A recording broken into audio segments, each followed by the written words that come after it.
Here's my 2 cents on Hangover Part 3. Always going to remember this movie because I watched it on my 1-year anniversary with my girlfriend, and I'm pretty certain it's going to be 70 more anniversaries because you can kind of tell these days. And I'm going to start off by saying her initial comment of the film and using her initial comment.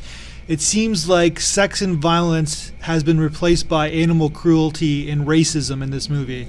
So if you look back to the first Hangover movies, these kind of adventure comedies always give us some always like TNA. They always give us some like little action scene with violence. This movie didn't really have any of that, or not much of that at all, especially the sexual part.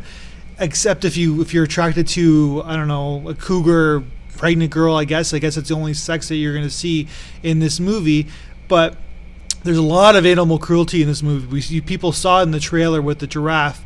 I don't know about you guys, maybe I'm just getting old. I'm not a big animal rights person at all, but seeing a giraffe's head being chopped off is not funny to me. Maybe, like I said, maybe I'm getting old.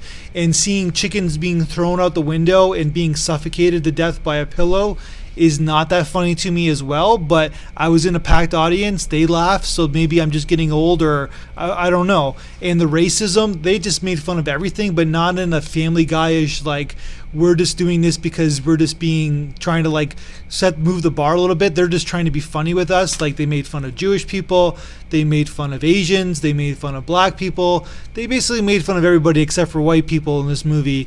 And sometimes it's funny, sometimes it's not, but I guess I don't know. So basically, love the first Hangover movie. So I'm just going to rip this one apart a little bit, because also it almost seems like Bradley Cooper is kind of like the metaphor to this movie in many ways. Like, in the last like year and a half, he's been in like these very serious movies. He even got nominated for Academy Award for his dramatic role recent movie. So him being in this movie, it's almost like he doesn't belong here. It's like he's back in high school and he's got a PhD now in acting. And I understand that going back and doing comedy, but it seems like this kind of like below the par level kind of comedy is not in Bradley Cooper's wheelhouse. But even said on a recent Howard Stern interview that, listen, you know, Todd Phillips, the director of this film, made my career. Like, the Hangover film pushed my career. I've been able to do tons of projects, so I feel obligated to, you know, to help to whatever Todd Phillips calls. I'll answer his phone call and I'll do whatever he wants. The best part about this movie is the teaser trailer at the end of the credits, where basically they're setting up the fourth Hangover movie, and that was the best part of the movie at all. All I think about in this movie is that what they did is that after the success of the first two movies, it's like Todd Phillips and his writer got into a room, came up with an idea and a script in 4 weeks, and basically said, I don't think this is ready. Wait a minute. No, all we're going to do is that Zach Galifianakis, it's his movie. Bradley Cooper's character was the first movie. Ed Helms' character was the second movie. This is Zal Galifianakis' movie. What I mean by that is that each of those characters had an arc, and they learned something about themselves in this kind of raunchy way.